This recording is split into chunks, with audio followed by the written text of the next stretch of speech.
क्षति में काफी कमी आएगी और एक अर्ध सम्राट के ऋषि शरीर को मजबूत किया जाएगा, जो एक स्वर्ण सम्राट निकाय के असीम रूप से करीब हो जाएगा।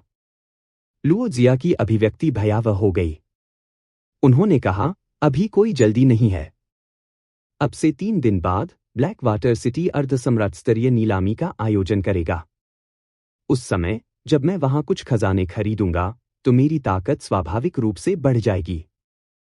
सूर्यवर्मा बहुत बुद्धिमान थे और जल्दी से समझ गए कि लुओ जिया का क्या मतलब है।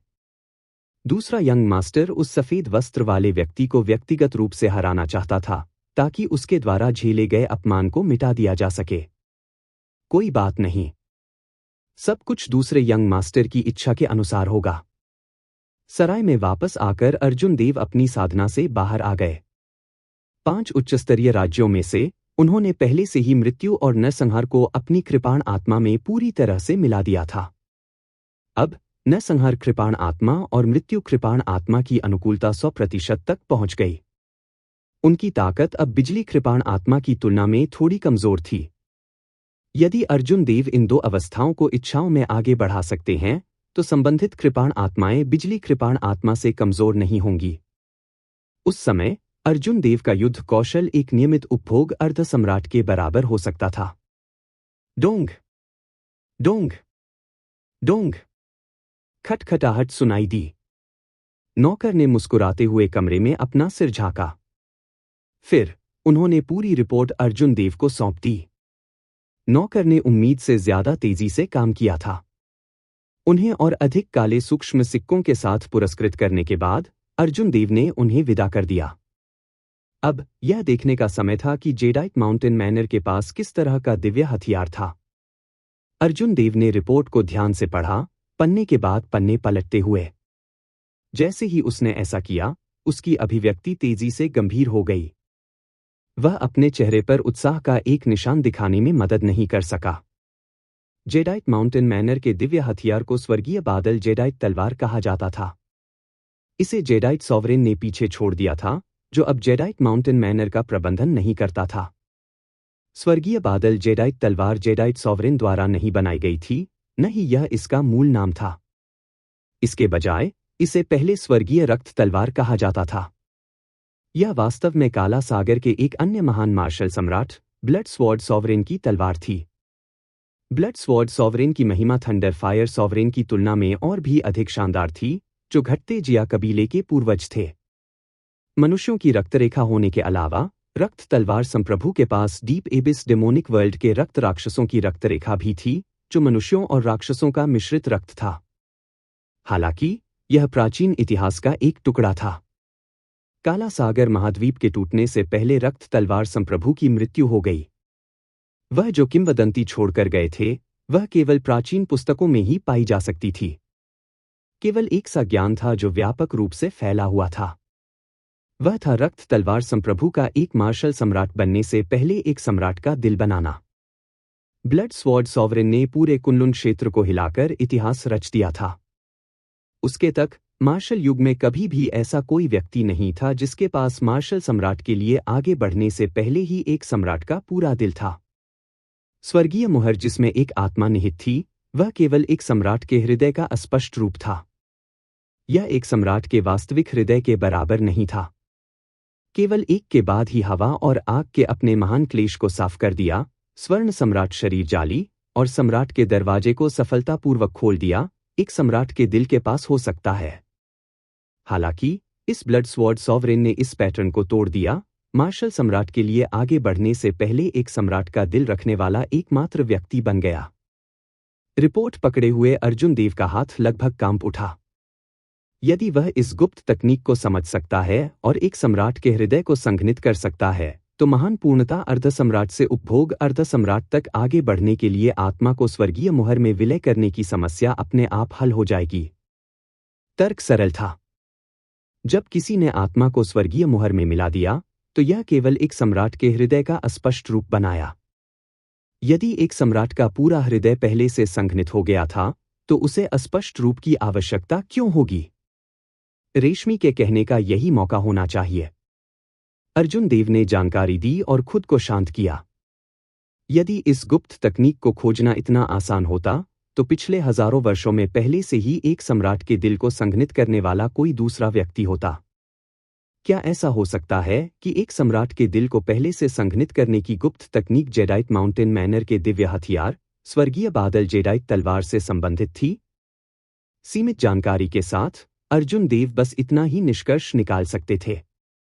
एक सम्राट के पूर्ण हृदय को पहले से संघनित करने की गुप्त तकनीक का स्वर्गीय बादल जेडाइट तलवार से कुछ लेना देना था। हालांकि यह किस तरह का संबंध था? स्वर्गीय बादल जेडाइट तलवार के दिव्य हथियार रैंकिंग में टूटने से इसका क्या लेना देना था?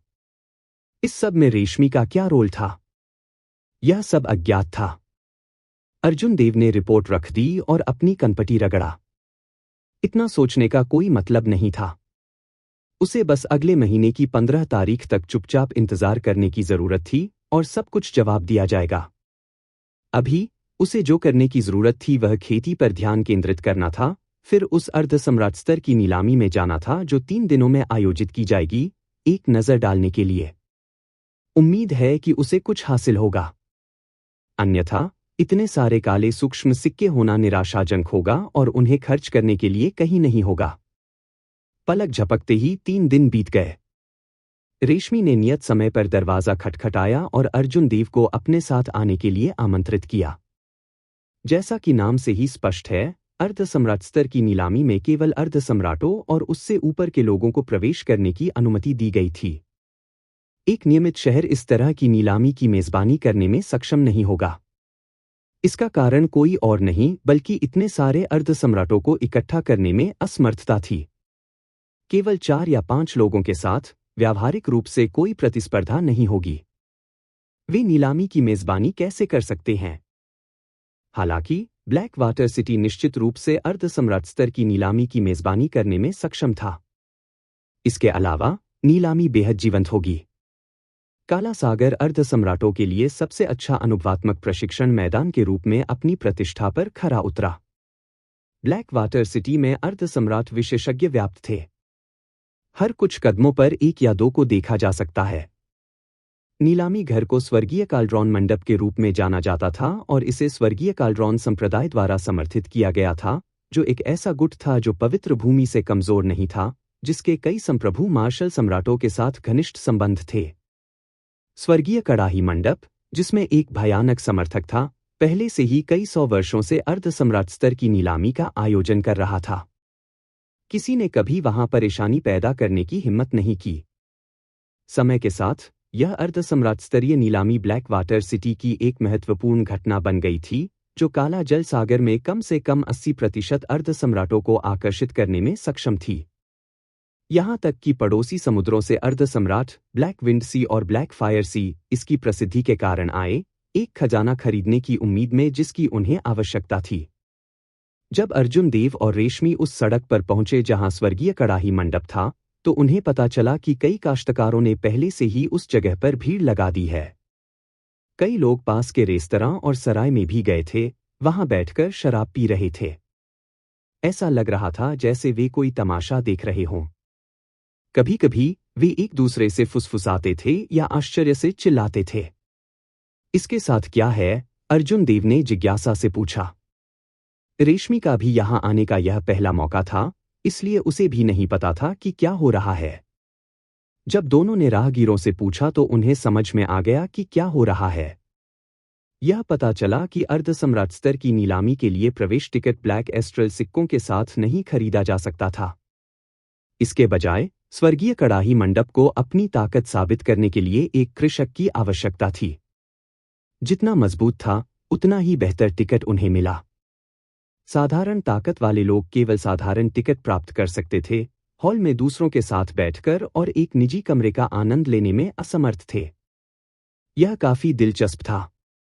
नीलामी घरों में कहीं और सभी अर्ध सम्राटों को सम्मानित अतिथि के रूप में मानते थे। हालांकि यहां प्रवेश टिकट प्राप्त करने के लिए किसी को अपनी ताकत साबित करने की भी आवश्यकता होती है। यदि किसी की ताकत अपर्याप्त थी, तो उसे केवल एक नियमित टिकट मिलेगा। इतने सारे लोगों के साथ हॉल में बैठने के लिए टिकट प्राप्त करना बहुत शर्मनाक होगा। चलो चलते हैं और देखते हैं। दोनों ने अपनी अर्ध सम्राट आभा जारी की और भीड़ को अलग कर दिया, अंदर की ओर बढ़ गए। जब वे मोर्चे पर पहुंचे तो उन्होंने आखिरकार देखा कि वास्तव में क्या हो रहा था। हजारों धातु और पत्थर की टाइलों से बने एक मंच पर 100 मीटर लंबा स्टील था। यह एक परीक्षण स्मारक था जिसका उपयोग विशेष रूप से अर्धसम्राटों की ताकत का परीक्षण करने के लिए किया जाता था। स्टील के शीर्ष पर 10 कीमती रत्नों से बनी 7 पंक्तियां जड़ी हुई थीं, प्रत्येक पंक्ति को एक निश्चित ऊंचाई से अलग किया गया था। कुछ ही दूरी पर एक गठन के माध्यम से स्टील से जुड़ी एक उत्तम और गहन धातु की डमी थी। दोनों अर्धसम्राटों को आगे बढ़ते हुए और धातु की डमी पर प्रहार करते हुए देख सकते थे। फिर स्टील में जड़े रत्न चमकेंगे। जब दोनों आगे बढ़े तो एक छोटा पूर्णता अर्धसम्राट धातु की डमी पर मुक्का मारने से पहले उत्साहपूर्वक अपनी पूरी ताकत से दुनिया की शक्ति को चला रहा था। इसके बाद की तेज आवाज कान फाड़ने वाली थी। तेज हवा चली और बादल छाए रहे। आभा और दबाव के आधार पर पंच बहुत मजबूत लग रहा था। पत्थर परीक्षण स्मारक पर 10 सफेद रत्नों की पहली पंक्ति तुरंत जगमगा उठी। पूरे स्टील ने एक चमकदार सफेद रोशनी बिखेर दी। पहली पंक्ति के 10 रत्नों को रोशन करने का मतलब था प्रवेश करने के लिए योग्यता प्राप्त करना। हालांकि क्या किसी को एक सम्मानित अतिथि के रूप में उपचार प्राप्त हुआ, एक निजी कमरे में बैठना रत्नों की शेष पंक्तियों पर निर्भर करेगा। जिस दर से 10 नीले रत्नों की दूसरी पंक्ति जलती थी वह स्पष्ट रूप से धीमी थी। हरे रत्नों की तीसरी पंक्ति तक जिस दर से रत्न जलते थे वह और भी धीमी हो गई।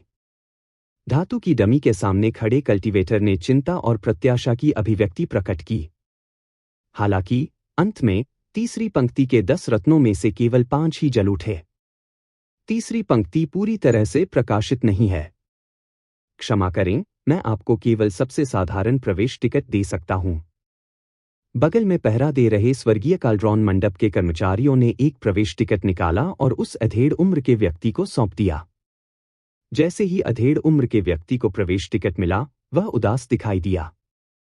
मैं पहले से ही चरम पर पहुंच गया छोटा पूर्णता अर्धसम्राट, और फिर भी मैं एक सम्मानित अतिथि के रूप में उपचार के लिए अर्हता प्राप्त करने में असमर्थ हूं। क्या गलत है? इसे स्वीकार करने में असमर्थ हैं? स्वर्गीय काल्ड्रॉन मंडप के कर्मचारियों ने भावहीन होकर पूछा। बस कह रहा हूं, बस इतना ही। बस कह रहा हूं। अधेड़ उम्र का आदमी शर्मिंदगी से मुस्कुराया और जल्दी से मंच के पार चला गया और स्वर्गीय कड़ाही मंडप में प्रवेश किया। यह कृषक परिणाम को अस्वीकार करने की हिम्मत कैसे कर सकता है? स्वर्गीय कड़ाही मंडप ऐसी जगह नहीं थी जहां वह, एक अर्धसम्राट, अपना वजन फेंक सके। यहां तक कि अगर एक मामूली स्वर्गीय मार्शल सम्राट आता है तो उन्हें उपद्रव करने के बारे में 2 बार सोचना होगा। कुछ और लोगों को देखने के बाद आखिरकार अर्जुन देव को सिस्टम समझ में आ गया। एक निजी कमरे के लिए अर्हता प्राप्त करने के लिए रत्नों की कम से कम 3 पंक्तियों को रोशन करने की आवश्यकता होती है। उसके बाद जजरातों की हर अतिरिक्त पंक्ति के लिए कोई भी बेहतर सेवा और अधिक विशेषाधिकारों का आनंद लेते हुए एक उच्चस्तरीय कमरा प्राप्त करने में सक्षम होगा। पैंग! एक और तेज आवाज आई। स्टील ने जल्दी से रंग बदलना शुरू कर दिया, सफेद, नीला, हरा, लाल, और इसी तरह रुकने से पहले 6 रंगों के माध्यम से जारी रहा। एक मुक्के की ताकत ने छठी पंक्ति के रत्नों को रोशन कर दिया। इसने तुरंत हंगामा मचा दिया, जिसने कई लोगों का ध्यान आकर्षित किया। वह जिन लियांग की है। वह 10 साल पहले से ही एक उपभोग अर्धसम्राट विशेषज्ञ थे। हालांकि हाल के वर्षों में उन्हें नहीं देखा गया था। अफवाह ने कहा कि वह हवा और आग के अपने महान क्लेश की तैयारी कर रहा था। हा, वह शायद हवा और आग के अपने महान क्लेश से गुजरने का साहस नहीं करता है, अन्यथा वह यहां उपस्थित नहीं होते। जिन लियांगकी ने कोई प्रतिक्रिया नहीं दिखाई। ईर्ष्यालु निगाहों के बीच उसने छठी मंजिल पर एक निजी कमरे का टिकट प्राप्त किया और भावहीन होकर अंदर चला गया। अर्जुन देव ने मन ही मन सोचा, तो रत्नों की छठी पंक्ति को रोशन करने के लिए एक उपभोग अर्धसम्राट की ताकत की आवश्यकता होती है। लंबे समय तक देखने के बाद उन्होंने निष्कर्ष निकाला कि इस पत्थर परीक्षण स्मारक ने ताकत का सटीक गेज प्रदान किया। इस पूरे समय अर्जुन देव इस बात को लेकर अनिश्चित रहे कि वह कितने मजबूत हैं। यह पत्थर परीक्षण स्मारक उनके लिए यह देखने का एक उत्कृष्ट अवसर था कि उनकी चरम विस्फोटक शक्ति उन उपभोग अर्धसम्राटों की तुलना में कैसे थी। जैसे ही अर्जुन देव आगे बढ़ने और अपनी चाल चलने वाले थे, एक परिचित व्यक्ति वहां से चला गया। यह लुओ जिया था, जो प्रसिद्ध थंडर फायर सॉवरेन का वंशज था। बेहद मजबूत आभा वाला एक बूढ़ा सुंदर लुओ जिया के साथ था। यह व्यक्ति एक उपभोग अर्धसम्राट विशेषज्ञ था। हालांकि अर्जुन देव ने देखा कि पुराने सुंदर की आभा अभी भी जिन लियांगकी की तुलना में थोड़ी कमजोर थी, अंतर स्पष्ट था। जैसा कि अर्जुन देव ने उम्मीद की थी, जब सूर्यवर्मा ने धातु की डमी को मारा और रोशनी बदल गई, तो वह छठी पंक्ति में केवल 3 रत्नों को रोशन करने में कामयाब रहे, जो छठी पंक्ति में जलाए गए जिन लियांगकी के 9 रत्नों से एक बड़ा अंतर था। बूढ़े सुंदरन को छठी मंजिल पर एक निजी कमरा सफलतापूर्वक प्राप्त करने के बाद लुओ जिया ने उसके पीछे पीछे पीछा किया। ब्लैक वाटर सिटी में कई छिपी हुई प्रतिभाएं थीं। यह अर्धसम्राट नीलामी इन सभी उपभोग अर्धसम्राटों को दिखाने में कामयाब रही, जो कई लोगों के लिए आंखें खोलने वाली थी। अर्जुन देव प्रत्याशा से भरे भीड़ से बाहर निकले। वह यह देखने के लिए तैयार था कि वह रत्नों की कितनी पंक्तियों को रोशन कर सकता है। हुश! जैसे ही अर्जुन देव धातु की डमी के सामने आने वाले थे, एक मजबूत आभा वाला व्यक्ति अर्जुन देव को देखे बिना ही उड़ गया। यह व्यक्ति नीचे झपट्टा मारता रहा, एक तेज हवा लेकर आया जो चाकू की तरह कट गया। उसने ठंडे स्वर में कहा, हाथापाई करना। एक तरफ हटे। इस युवा मास्टर को पहले परीक्षा देने दें। तेज हवा चाकू की तरह महसूस हुई और आभा पहाड़ की तरह। यह आकृति क्रूर तरीके से आई, बिना किसी डर के अपने तीखेपन का प्रदर्शन करती हुई और जीवंतता देखने आए कई काश्तकारों को पीछे धकेल दिया। अर्जुन देव ने भौहें चढ़ा दी। सोचने के लिए ज्यादा समय नहीं होने के कारण वह मुड़ा और हथेली पर प्रहार किया। ऐसा इसलिए था क्योंकि दूसरा पक्ष बहुत तेज था और अगर वह झिझकता था तो वह घायल हो जाता। काला सागर में कारण कभी अस्तित्व में नहीं था। कमजोरों को सहानुभूति नहीं मिलेगी। पैंग! नया आगमन कुछ आश्चर्यचकित था।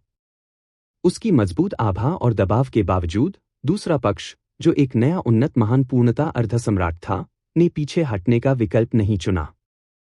इस नए आगमन के होंठ एक क्रूर मुस्कान में मुड़े हुए थे। उन्होंने ठंडे स्वर में कहा, बस एक मंटिस एक रथ को रोकने की कोशिश कर रहा है। हाथापाई करना। इस व्यक्ति ने हथेली पर प्रहार भी किया। आग की लपटें उठीं और उसके पीछे धधकते पहाड़ बन गए। कुल 18 जलते हुए पहाड़ तुरंत दिखाई दिए। एक पूर्ण जलता हुआ रेगिस्तान प्रकट हुआ। तीखी हवा ने सभी की त्वचा को जला दिया, जिससे देखने आए काश्तकारों को 1 किलोमीटर पीछे हटने के लिए मजबूर होना पड़ा। कुछ कमजोर काश्तकारों के बाल और भौहें भी गाने लगीं। इससे पता चला कि इस एक हथेली के प्रहार की ताकत कितनी भयावह थी और 18 पहाड़ों से निकलने वाली ऊर्जा कितनी चौंकाने वाली थी। नए आगमन पर स्पष्ट रूप से नजर डालने के बाद कई काश्तकारों ने आश्चर्य से कहा। जाहिर है, उन्होंने इस व्यक्ति को पहचान लिया और उसकी उपस्थिति बहुत अप्रत्याशित थी। वहीं अर्जुन देव की हथेली पर प्रहार बहुत ही सामान्य लग रहा था। कोई हवा या लहरें नहीं थीं, कोई भयानक रहस्यमय घटना नहीं थी। यह दृश्य देखकर कई काश्तकारों ने सिर हिला दिया। यह सफेद वस्त्र पहने युवक इसके लिए होने जा रहा था। केवल रेशमी ही जानती थी कि अर्जुन देव ने अपनी पूरी शक्ति का उपयोग नहीं किया। यदि उसने वास्तव में ऐसा किया, तो वह इस व्यक्ति को एक पल में अपनी आभा से दबाने में सक्षम होगा। बूम! जैसे ही दोनों हथेलियां आपस में टकराईं, एक तेज आवाज सुनाई दी। आसपास का स्थान मुड़ गया और 18 जलते पहाड़ एक ही समय में फूट पड़े, अंधीन गड़गड़ाहट कर रहे थे। हर जगह लू की लहर फैल गई। लपटे मुड़े हुए स्थान में सभी प्रकार की आकृतियों में बदल गईं, जिससे आसपास के काश्तकारों को अंदर की स्थिति देखने से रोका जा सके। हालांकि देखने में सक्षम नहीं होने का इन लोगों के लिए ज्यादा मतलब नहीं था। बहुत से लोगों ने नहीं सोचा था कि सफेद कपड़े पहने युवक ऐसी स्थिति में ब्लॉक कर सकते हैं। इस तरह के भयानक हथेली के प्रहार से भले ही सफेद वस्त्र पहने युवक की मृत्यु न हो, वह गंभीर रूप से घायल हो जाएगा। यह उतावले और अहंकारी होने का परिणाम था। कभी-कभी किसी को यह स्वीकार करने की आवश्यकता होती है कि वे हीन थे। कभी कभी युवाओं को बहुत तेज नहीं दिखना चाहिए। अगर कोई कुछ शिकायतों का सामना करने पर अपने आपा को नियंत्रित नहीं कर सकता है, तो सामने की स्थिति इस बात का सबसे अच्छा उदाहरण होगी कि क्या होगा। Buzz buzz buzz. अचानक आग से मुड़े हुए स्थान में कृपाण की स्पष्ट मधुर गड़गड़ाहट सुनाई दी। यह एक मनभावन जीथर की तरह लग रहा था, हर जगह गूंज रहा था। इस जीथर जैसी कृपाण की गड़गड़ाहट ने अंतहीन रूप से बढ़ती गर्मी की लहर को थोड़ा थोड़ा करके बहा दिया। मुड़ी हुई जगह सामान्य हो गई और आग की लपटें गायब हो गईं, जिससे सभी को स्थिति स्पष्ट रूप से देखने की अनुमति मिली। सभी ने देखा कि हथेली के दो हमलों का आदान प्रदान मोटे तौर पर तुलनीय था। मार्शल तकनीक का इस्तेमाल नहीं करने वाले अर्जुन देव अपने प्रतिद्वंद्वी की हथेली पर प्रहार के बावजूद आधा कदम भी पीछे नहीं हटे। दोनों अभी भी उस मुद्रा में थे जब उनकी हथेलियां आपस में टकराती थीं। मजबूत दबाव के बावजूद अर्जुन देव का शरीर पहले की तरह पूरी तरह से सीधा था। अर्जुन देव के बेदाग सफेद वस्त्र और उनके बाल हवा के साथ लहरा रहे थे, जैसे कि वे धीरे धीरे हिल रहे थे और हत्या के इरादे से विकीर्ण हो रहे थे। हर कोई चौंक गया, किसी ने कुछ नहीं कहा, स्तब्ध रह गया। यहां तक कि स्वर्गीय कालड्रॉन मंडप के कर्मचारी भी आश्चर्यचकित महसूस करने में मदद नहीं कर सके। हालांकि यह आश्चर्य इसलिए नहीं था क्योंकि अर्जुन देव ने अविश्वसनीय युद्ध कौशल का प्रदर्शन किया था। इसके बजाय यह उनकी मार्शल तकनीक थी। स्वर्गीय कालड्रॉन मंडप के व्यक्ति ने इस तरह की मार्शल तकनीक के बारे में कभी नहीं देखा या सुना था। एक व्यक्ति वास्तव में अपने कपड़ों और अपने बालों को कृपाण में बदल सकता है। यह सफेद वस्त्र वाला व्यक्ति कहां से है? अप्रत्याशित रूप से काला सागर के महान डाकुओं में से एक, हरमन राय का वंशज, उसे एक हथेली के प्रहार से वापस नहीं गिरा सका। और यह मार्शल तकनीक, मैंने पहले कभी किसी को इसका इस्तेमाल करते नहीं देखा। उसने यह कैसे किया? अपने हर हिस्से को कृपाण में बदल दिया। यह बहुत अविश्वसनीय है। मैंने इसके बारे में पहले कभी नहीं सुना है। ऐसा लगता है कि प्राचीन काल में भी किसी ने कभी इस तरह की किसी चीज का इस्तेमाल नहीं किया है। यह पूरी तरह से नई दिशा है। यह वास्तव में अविश्वसनीय है। हजारों कृपाण दांव हैं, लेकिन मैंने ऐसा कृपाण दांव पहले कभी नहीं देखा। आश्चर्य की चीखें गूंज उठीं। सभी को यह अविश्वसनीय लगा, जो वे जानते थे उससे कहीं अधिक था। रेशमी ने इसे आगे बढ़ाया। हालांकि दूसरे युवक की पहचान ने उसे थोड़ा हैरान कर दिया। यह अहंकारी और निरंकुश युवक वास्तव में फरदीन राय था, जो काला सागर के 13 महान डाकुओं में से एक हरमन राय का वंशज था। 13 महान डाकुओं में से हरमन राय तीसरे स्थान पर था, जो एक अत्यंत मजबूत संप्रभु मार्शल सम्राट था। हरमन राय को इन्फर्नो सॉवरेन के रूप में जाना जाता था, जो एक प्रमुख चरित्र था जो काला सागर के 5 समुद्री क्षेत्रों के माध्यम से अपना रास्ता बनाता था। उनकी ताकत जबरदस्त और अथाह थी। फरदीन राय के चेहरे पर सदमा चमक उठा। उन्होंने एक अविश्वसनीय चरित्र में भागने की उम्मीद नहीं की थी जब उन्होंने लापरवाही से ब्लैक वाटर सिटी में एक कदम उठाया। यहां तक कि डार्क सिटी में भी, जहां उत्कृष्ट प्रतिभाएं बादलों की तरह सर्वव्यापी थीं, अर्ध सम्राटों की संख्या जो मार्शल तकनीक का उपयोग किए बिना अपनी फ्लेम पाम प्राप्त करने की हिम्मत करेंगे, 10 से अधिक नहीं होंगे। अप्रत्याशित रूप से ऐसा ही एक व्यक्ति ब्लैक वाटर सिटी में दिखाई दिया।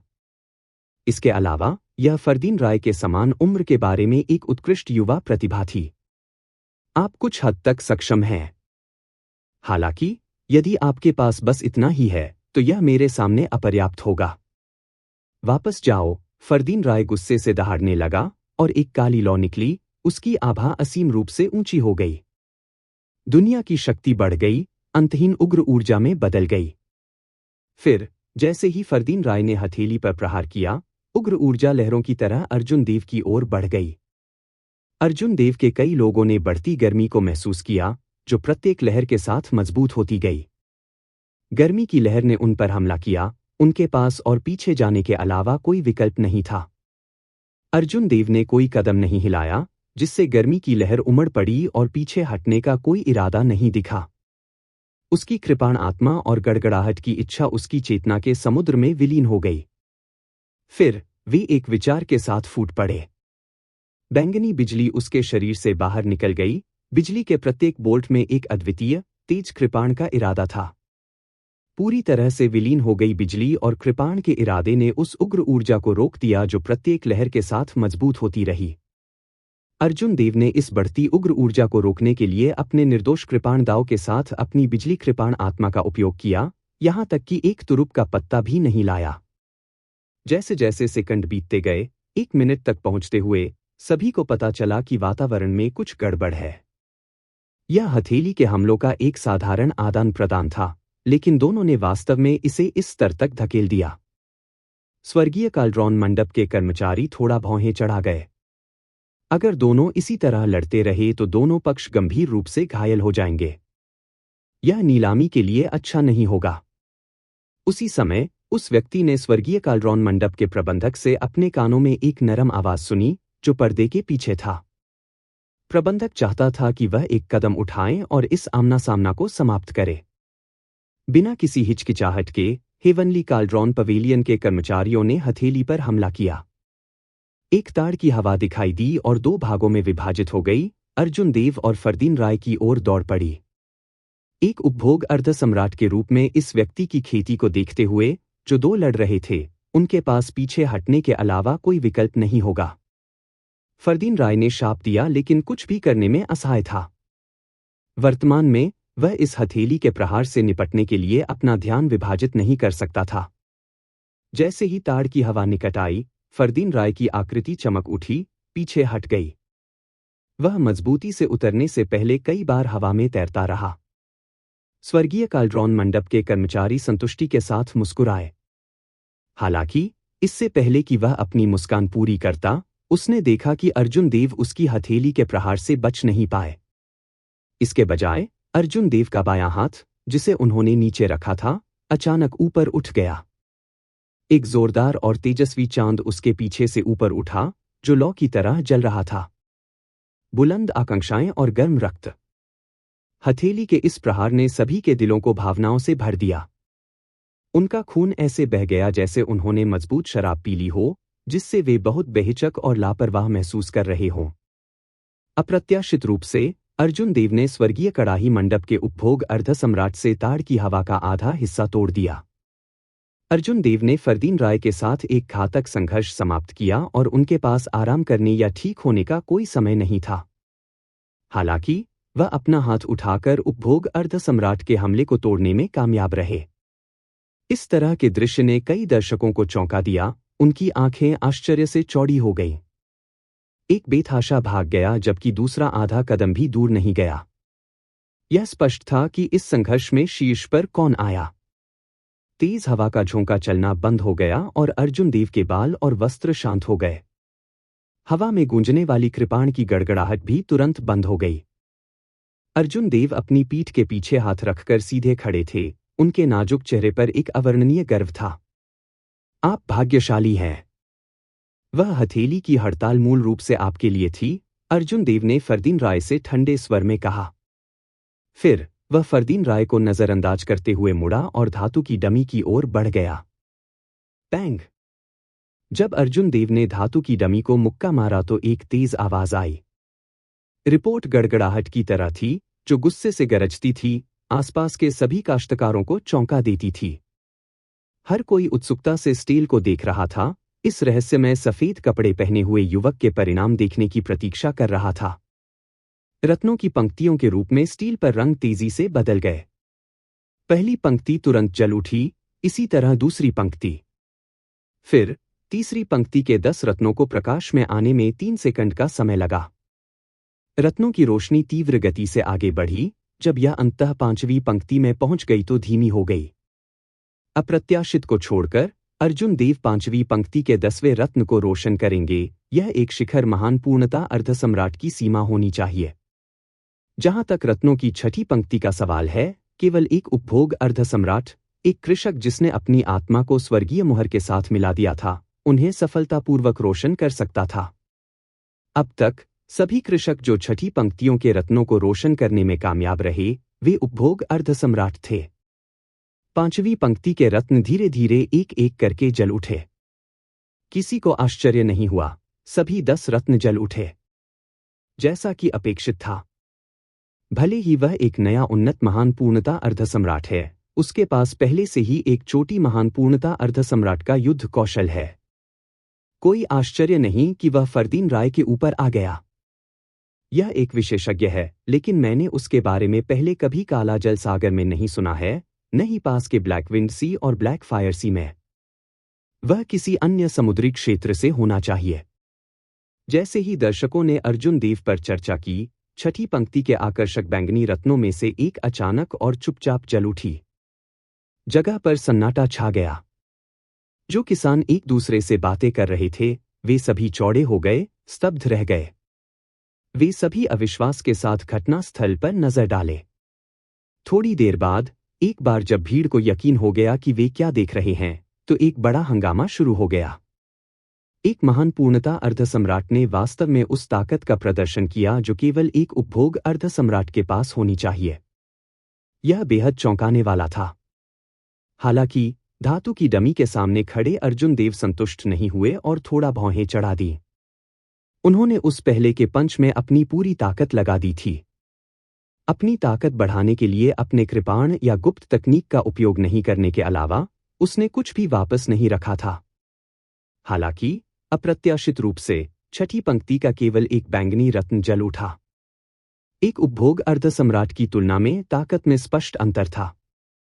यहां तक कि अगर अर्जुन देव एक गुप्त तकनीक का उपयोग करते हैं, तो वह शायद केवल 3 या 4 रत्नों को ही रोशन करने में सक्षम होंगे।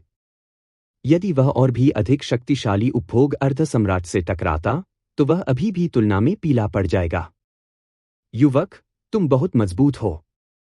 यहां, यह छठी मंजिल पर एक निजी कमरे का टिकट है। स्वर्गीय कालड्रॉन पवेलियन के कर्मचारी मंद मंद मुस्कुराए और अर्जुन देव को एक सुनहरा प्रवेश टिकट दिया। फिर उन्होंने कहा, मैं पूरे दिन यहां खड़ा हूं और आप छठी पंक्ति में एक रत्न को रोशन करने वाले पहले युवा हैं। इसके अलावा आप सिर्फ एक नए उन्नत महान पूर्णता अर्धसम्राट हैं। आपकी क्षमता असीम है। आप निश्चित रूप से एक खजाना खोजने में सक्षम होंगे जो नीलामी में आपकी रुचि रखता है और अपनी क्षमता को खोदता है। अर्जुन देव ने गोल्डन टिकट प्राप्त किया और उस पर नजर डाली। फिर वह लापरवाही से मुस्कुराया और जवाब दिया, सीनियर के शुभ शब्दों के लिए धन्यवाद। यह देखकर कि अर्जुन देव ने अहंकार के कोई लक्षण नहीं दिखाए, स्वर्गीय कड़ाही मंडप के इस व्यक्ति ने खुद को सिर हिलाया। अर्जुन देव का उसका मूल्यांकन बढ़ गया। अर्जुन देव ने अपने कंधे पर देखा और रेशमी को हाथ हिलाकर संकेत दिया कि वह पहले अंदर जा रहा है। रेशमी मंद मंद मुस्कुराई और उसे नीलामी के बाद मिलने के लिए एक आवाज प्रक्षेपण भेजा। फरदीन राय ने अर्जुन देव को स्वर्गीय कड़ाही मंडप के दरवाजे में प्रवेश करते हुए देख रहे कई काश्तकारों की ईर्ष्यालु निगाहों को देखा। इससे वह कांपने की हद तक क्रोधित हो गया।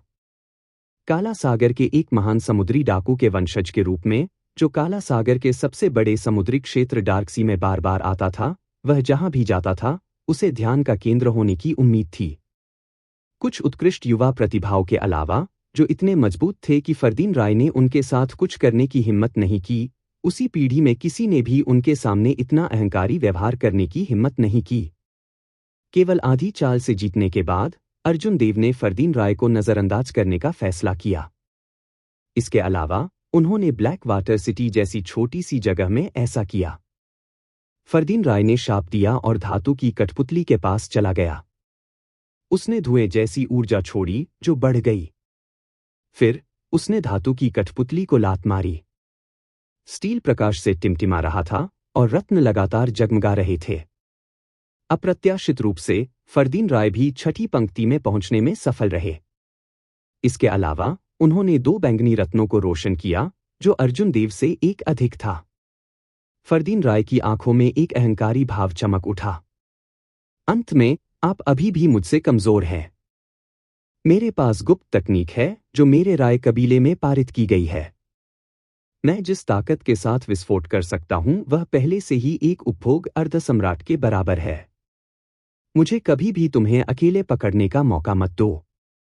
अपनी लंबी आस्तीन को बाहर निकालने और एक सुनहरा प्रवेश टिकट प्राप्त करने के बाद फरदीन राय जल्दी से दरवाजे पर चला गया। अविश्वसनीय।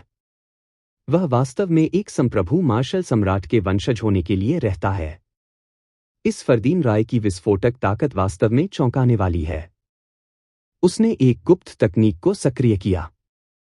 इन्फर्नो सॉवरेन में एक गुप्त तकनीक है जिसे वुल्फ स्मोक आर्ट के रूप में जाना जाता है। एक बार जब वह इसे निष्पादित कर देता है तो यह उसके शरीर की रक्तरेखा को प्रज्वलित कर देता है और उसका महत्वपूर्ण सार धुएं की तरह उगाता है जो 5 किलोमीटर दूर दिखाई देता है। उसकी विस्फोटक शक्ति तब आश्चर्यजनक हो जाती है। मैंने सुना है कि अगर इस वुल्फ स्मोक आर्ट को उच्चतम स्तर तक विकसित किया जाता है तो यह राय कबीले की अग्निजिम्मेदार खेती तकनीक के साथ किसी की रक्तरेखा को भी जला सकता है और विस्फोटक शक्ति को कई गुना बढ़ा सकता है। जिसके बारे में बात करते हुए यह फरदीन राय आमतौर पर डार्क सिटी में घूमता है।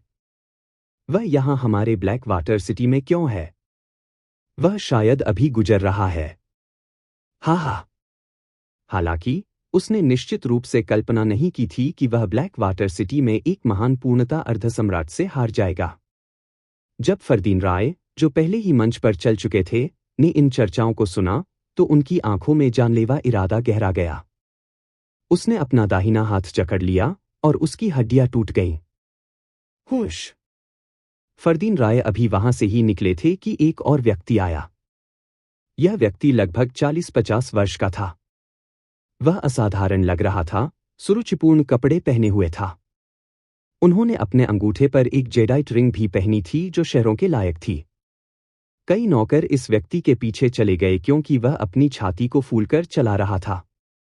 जुलूस बहुत भव्य और शक्तिशाली लग रहा था। जब रेशमी ने इस व्यक्ति को देखा तो उसकी आंखों में तुरंत एक अजीब सी रोशनी चमक उठी।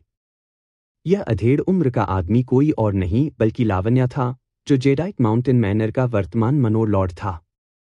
लावण्या की खेती अपेक्षाकृत भयावह थी। बिना किसी आभा को छोड़े इस तरह खुले तौर पर चलने से उसने अभी भी निराकार दबाव डाला। सभी को सांस लेने में कठिनाई होती थी और उनके दिलों पर भारी दबाव पड़ता था। उन्होंने सीधे लावण्या को देखने की हिम्मत नहीं की। हेवनली काल्ड्रॉन पवेलियन के कर्मचारी स्पष्ट रूप से लावण्या से परिचित थे क्योंकि उन्होंने लावण्या का अभिवादन करने और उन्हें बैंगनी सोने का प्रवेश टिकट देने के लिए आगे बढ़ने की पहल की थी। यह नीलामी हॉल के लिए प्रवेश टिकट का उच्चतम श्रेणी था। इसके लिए अर्हता प्राप्त करने के लिए छठी पंक्ति के सभी 10 बैंगनी रत्नों को रोशन करना पड़ा। लावण्या को बैंगनी सोने का प्रवेश टिकट मिला और उसने मुस्कुराते हुए कहा, बूढ़े सुंदर, तुम बहुत विनम्र हो। हालांकि हम स्वर्गीय काल्ड्रॉन मंडप के नियमों को नहीं तोड़ सकते। बोलने के बाद उसने अपनी टकट की बगल में धातु की डमी पर स्थानांतरित कर दी। एक आश्चर्यजनक आभा अचानक लावण्या से फूट पड़ी। कुछ लोग समय पर क्रूर आभा से पीछे हटने का प्रबंधन नहीं कर पाए और उड़ गए। एक तेज आवाज हुई और एक तेज रोशनी के साथ स्टील फट गया। लावण्या एक सांस में 6 पंक्तियों में 60 रत्नों को रोशन करने में कामयाब रही। एक आश्चर्यजनक दृश्य। लावण्या ने अपनी आभा वापस ले ली और अपना सिर हिलाया। मैं अभी भी ऐसा नहीं कर सकता। दरअसल केवल एक मार्शल सम्राट ही 7वीं पंक्ति में सुनहरे रत्नों को रोशन कर सकता है। भले ही मेरी ताकत एक साधारण नाबालिग स्वर्गीय मार्शल सम्राट की प्रतिद्वंद्वी है, फिर भी एक सम्राट के दिल को संघनित करने वाले से अंतर है। ऐसी आभा उनके पहले के कई उपभोग अर्ध सम्राटों की तुलना में बहुत अधिक क्रूर थी। 60 रत्न एक ही समय में बिना किसी रुकावट के जल उठे। इससे हर कोई उसकी ताकत पर हैरान रह गया। वास्तव में यह लावण्या वास्तव में अधिकांश उपभोग अर्ध सम्राटों की तुलना में बहुत अधिक मजबूत था। ऐसा इसलिए था क्योंकि अन्य उपभोग अर्ध सम्राट हवा और आग के महान क्लेश से नहीं गुजरे थे, लेकिन उन्होंने एक बार किया था। हालांकि वह असफल रहा, लेकिन वह जीवित रहने में कामयाब रहा। उसके बाद उन्होंने ताकत में काफी वृद्धि का अनुभव किया। हवा और आग का महाक्लेश बेहद खतरनाक था। एक बार सफल होने के बाद कोई मार्शल सम्राट के पास आगे बढ़ सकता है और बाकी सभी को नीची दृष्टि से देख सकता है, इस पिरामिड के वास्तविक शिखर तक पहुंच सकता है। हालांकि उन लोगों के लिए जो क्लेश में विफल रहे लेकिन जीवित रहने में कामयाब रहे, इसने उनकी ताकत को काफी बढ़ने दिया। ऐसे लोगों को हाफ स्टेप मार्शल एम्परर या फाल्स मार्शल एम्परर कहा जा सकता है।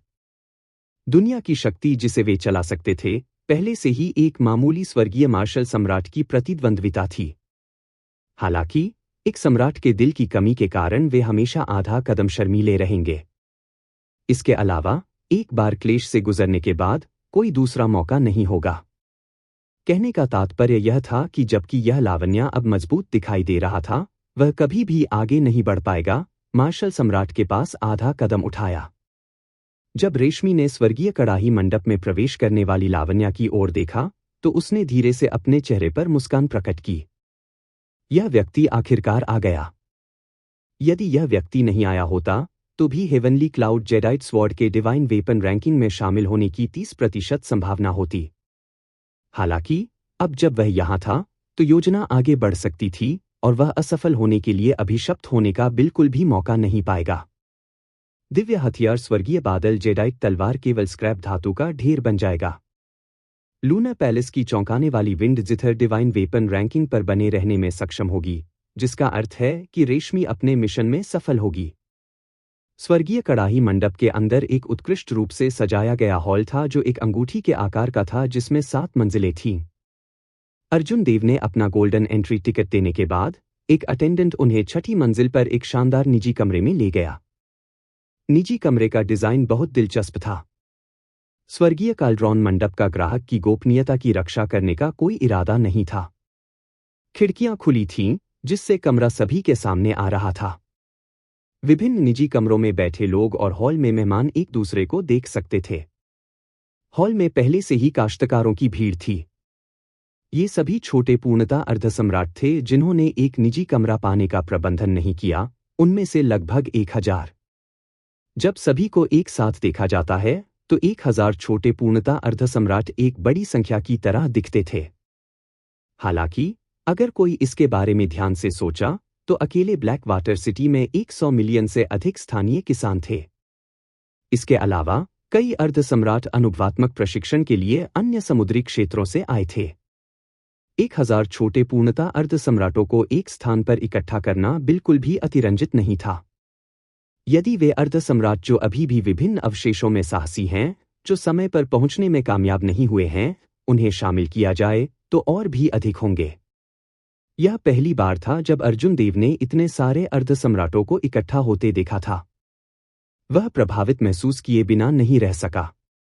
कभी-कभी केवल जब कोई ताकत के एक निश्चित स्तर तक पहुंच जाता है तो वह एक निश्चित स्तर के हलकों में शामिल होने में सक्षम होता है। आज की यह नीलामी इसका अच्छा उदाहरण है। अगर यह अतीत में होता तो अर्जुन देव ने इसके बारे में सुना भी नहीं होता। उसके लिए यह एक किंवदंती जैसा कुछ होगा। जब उन्होंने पहली बार कुनलुन क्षेत्र में प्रवेश किया तो वह सिर्फ एक छोटा चरित्र था। अब वह पहले से ही एक अर्धसम्राट स्तर की नीलामी में एक निजी कमरे में बैठ सकता था, कई पुरानी पीढ़ी के अर्धसम्राटों को देख सकता था और प्रतिष्ठा का आनंद ले सकता था। जिन चीजों की कल्पना अर्जुन देव ने अतीत में करने की हिम्मत नहीं की थी, वे अब उनके साथ हो गईं। फिर भी उसका दिल अजीब तरह से शांत रहा। कोई अत्यधिक गर्व या संतुष्टि नहीं थी।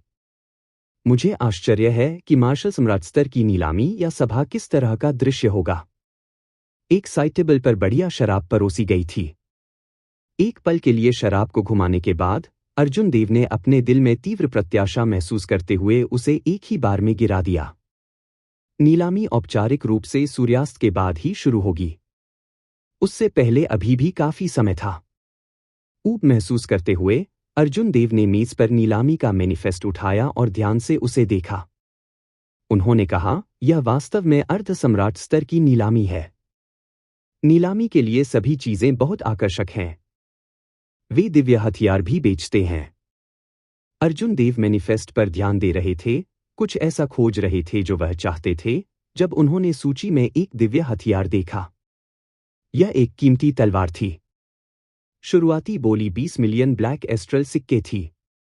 उपभोग अर्धसम्राटों के अलावा नियमित अर्धसम्राट इसे खरीदने में सक्षम नहीं होंगे। अर्जुन देव ने कृपाण का इस्तेमाल किया और स्वाभाविक रूप से तलवार में उनकी कोई दिलचस्पी नहीं थी।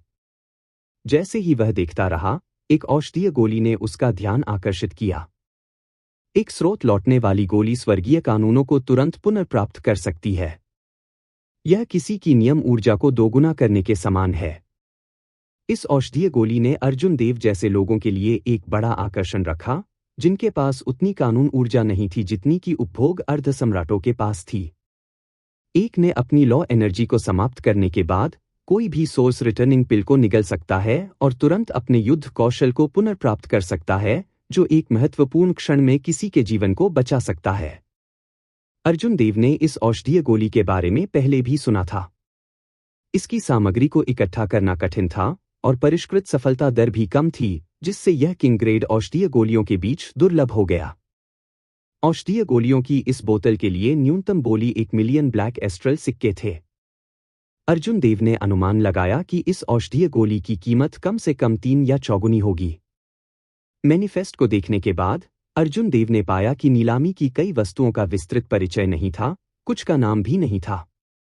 यह शायद रहस्य की भावना पैदा करने के लिए था, केवल आइटम को पेश करना जब यह औपचारिक रूप से नीलामी पर चला गया। सोर्स रिटर्निंग पिल के अलावा कई अन्य खजानों ने अर्जुन देव की रुचि को आकर्षित किया, इसलिए उन्होंने उन्हें भी चिन्हित किया। जब तक कीमत हास्यास्पद नहीं थी, वह उनके लिए बोली लगाएगा। वह कई रहस्यमय नीलामी वस्तुओं की प्रत्याशा से भी भर गया था, इस उम्मीद में कि वे उसे एक सुखद आश्चर्य देंगे। जैसे ही अर्जुन देव प्रकट करने वाले थे, अभिमा अचानक अमर आत्मा की अंगूठी से चिल्लाई, अजीब बात है, इस तरह के प्राकृतिक खजाने की नीलामी भी कैसे की जा रही है। अर्जुन देव ने मैनिफेस्ट पर एक और नजर डाली, ऐसा महसूस किया कि उन्होंने कुछ भी नहीं खोया है। उसे नहीं पता था कि अभिमा किस चीज की बात कर रही है। कौन सी नीलामी वस्तु? मैंने इस पर ध्यान कैसे नहीं दिया? वह हेप्टागोल्ड मूल। यह बिना कहे चला जाता है कि हेप्टागोल्ड एक चरम दिव्य सामग्री है। हेप्टागोल्ड ओरिजिन और भी दुर्लभ है। यदि हेप्टागोल्ड ओरिजिन को एक दिव्य हथियार में जोड़ा जाता है, तो यह दिव्य हथियार की दिव्य हथियार रैंकिंग में घुसने की संभावना को दोगुना कर देगा। अर्जुन देव ने जल्दी से मैनिफेस्ट में प्रविष्टि पाई। शुरुआती बोली देखने के बाद वह आखिरकार समझ गया कि उसने इस पर कोई ध्यान क्यों नहीं दिया। अप्रत्याशित रूप से इस हेप्टागोल्ड ओरिजिन में केवल 10,000 ब्लैक एस्ट्रल सिक्कों की शुरुआती बोली थी। शुरुआती बोली इतनी कम क्यों है? मैंने लगभग इस पर ध्यान नहीं दिया। इससे कोई फर्क नहीं पड़ता। ऐसी वस्तुओं के लिए भले ही शुरुआती बोली 0 हो, यह जल्द ही 10 मिलियन से अधिक ब्लैक एस्ट्रल सिक्कों पर चढ़ जाएगी। मैं बस उत्सुक था कि इस तरह की वस्तु इस नीलामी में कैसे दिखाई देगी। इसे प्राप्त करने की क्षमता रखने वाला कोई व्यक्ति इसे कैसे बेच सकता है? तभी अर्जुन देव के मन में एक विचार आया। उन्होंने पूछा, छोटे अभिमा, क्या हमें इस हेप्टागोल्ड मूल के लिए बोली लगानी चाहिए? अगर मैं मार्शल सम्राट के माध्यम से तोड़ने में सफल हो जाता हूं, तो चंद्र छाया कृपाण को एक दिव्य हथियार के लिए उन्नत करने की आवश्यकता होगी। अभिमा ने अमर आत्मा की अंगूठी में कुछ देर सोचा। फिर उसने अपना सिर हिलाया। कोई जरूरत नहीं है। मुझे पता है कि हेप्टागोल्ड ओरिजिन कहाँ मिलेगा। जब आप उपभोग अर्धसम्राट के लिए आगे बढ़ेंगे, तो मैं आपको अपने पास ले आऊंगा। लूनर शैडो कृपाण को जल्दी करने की कोई आवश्यकता नहीं है। यह सिर्फ एक दिव्य हथियार नहीं बन रहा है। एक बार जब यह हो जाता है, तो इसे दिव्य हथियार रैंकिंग में शामिल होना चाहिए। अर्जुन देव मन ही मन आनंदित हो गए। वह मुस्कुराया और बोला, वाकई ऐसी कोई जगह है? तुमने मुझे कभी कैसे नहीं बताया? अभिमा मुस्कुराई और कोई जवाब नहीं दिया। ऐसा लग रहा है कि मुझे अर्जुन देव को बताना होगा कि वृक्ष देव की विरासत कहाँ है। जहां तक वृक्ष देव की मरती हुई इच्छा का सवाल है, तो वह इसका फैसला अर्जुन देव पर छोड़ देगी। अब सबसे महत्वपूर्ण बात यह है कि अर्जुन देव को मार्शल सम्राट तक पहुंचने में मदद करें। अन्यथा सब कुछ व्यर्थ हो जाएगा। वृक्ष देव शायद अर्जुन देव को अपनी कम उम्र में उल्का की तरह बनते हुए नहीं देखना चाहेंगे, एक झटके में गायब हो जाते हैं। अचानक अर्जुन देव ने कुछ सोचा। यहां हेप्टागोल्ड मूल को देखते हुए लावण्या, जेडाइट माउंटेन मैनर के मनोलॉर्ड निश्चित रूप से दिखाई देंगे। यदि वह इस हेप्टागोल्ड मूल को जीत सकता है, तो स्वर्गीय बादल जेडाइट तलवार के एक उत्कृष्ट दिव्य हथियार बनने की 70 या 80% संभावना होगी। अर्जुन देव ने भौहें सिकोड़ लीं और एक बेहद मजबूत आभा महसूस की। उसने अपना सिर उठाया और चारों ओर देखा, फिर एक प्रभावशाली दिखने वाला, मध्यम आयु वर्ग का आदमी एक अनुचर के साथ गर्व से बाहर निकलते हुए देखा। इस आगमन ने तुरंत हॉल में हलचल मचा दी। कई छोटे पूर्णता अर्धसम्राट खड़े हुए और उनका अभिवादन करने के लिए चले गए। जब अर्जुन देव ने सुना कि अन्य लोग इस अधेड़ उम्र के व्यक्ति को कैसे संबोधित करते हैं, तो उन्होंने अपने हाथ में प्रकट किया और एक फीकी मुस्कान प्रकट की। क्या संयोग है! मैं बस इस लावण्या के बारे में सोच रहा था और वह तुरंत प्रकट हो गया। इस व्यक्ति के साथ अर्जुन देव को लग रहा था कि हेप्टागोल्ड ओरिजिन आसमान छूती कीमत तक पहुंच जाएगी। सौभाग्य से अभिमा को एक ऐसी जगह पता थी जहां वह हेप्टागोल्ड ओरिजिन पा सकता था। अन्यथा अगर उसे इस व्यक्ति के साथ प्रतिस्पर्धा करनी होती तो उसे बहुत सारे काले सूक्ष्म सिक्के खर्च करने पड़ते। जैसे जैसे अधिक अर्धसम्राटों ने प्रवेश किया, हॉल में माहौल तेजी से जीवंत हो गया। तभी अर्जुन देव ने दरवाजे पर एक परिचित आकृति देखी। एक अटेंडेंट रेशमी को 5वीं मंजिल पर एक निजी कमरे में ले गया। इस पर अर्जुन देव ने गहरी सोच में प्रवेश किया। उसने सोचा कि मैनिफेस्ट पर हेप्टागोल्ड ओरिजिन को देखकर रेशमी क्या अभिव्यक्ति दिखाएगी। यदि लावण्या इस वस्तु को प्राप्त करने में कामयाब रही और स्वर्गीय बादल जेडाइट तलवार को ट्रांसेंडेंट डिवाइन वेपन तक पहुंचाने में कामयाब रही, तो रेशमी का मिशन विफल हो जाएगा। जरा ठहरिए, यह कुछ हद तक अलग क्यों लगता है? अगर अभिमा को नहीं पता था कि हेप्टागोल्ड ओरिजिन कहीं और है, तो वह निश्चित रूप से इस हेप्टागोल्ड ओरिजिन के लिए एक बोली युद्ध में समाप्त हो जाएगा, इसे हर कीमत पर प्राप्त करने की कोशिश कर रहा होगा। उस स्थिति में वह रेशमी की मदद करेगा। इसके अलावा यह रेशमी ही थी जिन्होंने उन्हें इस नीलामी में आने की सिफारिश की थी। क्या यह एक संयोग हो सकता है? यह सही नहीं होना चाहिए। रेशमी को नहीं पता था कि अर्जुन देव ने ड्रैगन गेट ट्रेजर ट्रोव में खजाना प्राप्त किया है। इसलिए वह यह उम्मीद नहीं करेगी कि उसकी संपत्ति लावण्या से अधिक हो जाएगी। उसके सतर्क स्वभाव को देखते हुए वह अपनी सारी उम्मीदें उस पर नहीं रखेगी। इस समय रेशमी अपने निजी कमरे में बैठ गई और मैनिफेस्ट को देखा। जब उसने हेप्टागोल्ड ओरिजिन को देखा तो वह मंद मंद मुस्कुरा रही थी।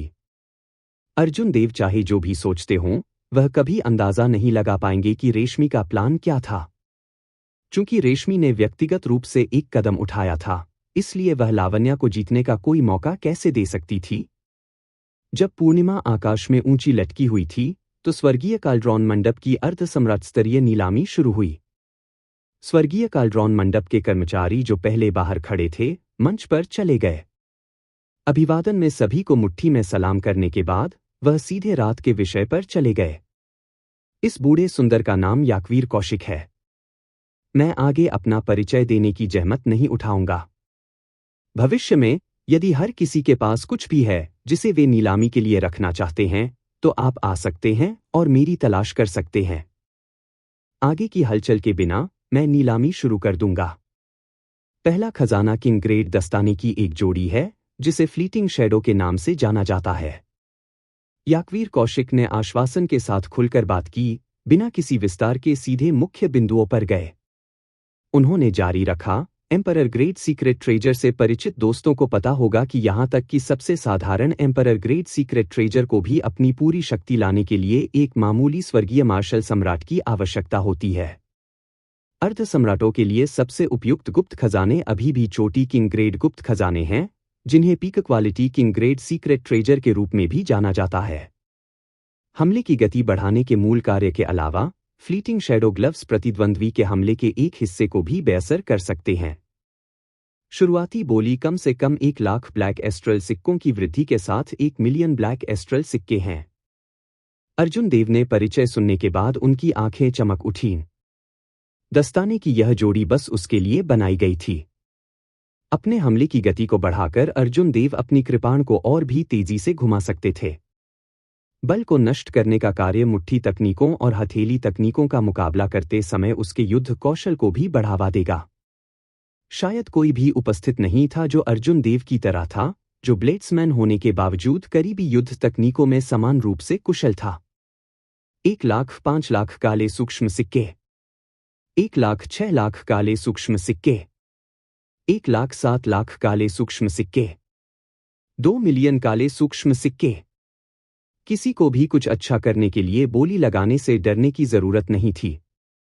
जैसे ही फ्लीटिंग शैडो ग्लव्स की इस जोड़ी के लिए बोली शुरू हुई, सभी ने बोली लगाने की युद्ध में कड़ी लड़ाई लड़ी, जल्दी से बोली को 2 मिलियन ब्लैक एस्ट्रल सिक्कों तक बढ़ा दिया, शुरुआती बोली से 2 गुना। इस घटनाक्रम ने अर्जुन देव को चकित कर दिया। वास्तव में बहुत सारे अमीर लोग थे। कुछ ही क्षणों में शुरुआती बोली 2 गुनी हो गई। दरअसल अर्जुन देव को यह नहीं पता था कि इस तरह की नीलामी शायद ही कभी होती हो। इस नीलामी की घोषणा होने से पहले कई अर्ध सम्राटों ने पहले ही इसके लिए बचत करना शुरू कर दिया था। कुछ ने अपने दोस्तों से ब्लैक एस्ट्रल सिक्के भी पहले से उधार लिए थे। ऐसा इसलिए था क्योंकि अर्ध सम्राट तक पहुंचने के बाद किसी की खेती करना कठिन हो जाता था।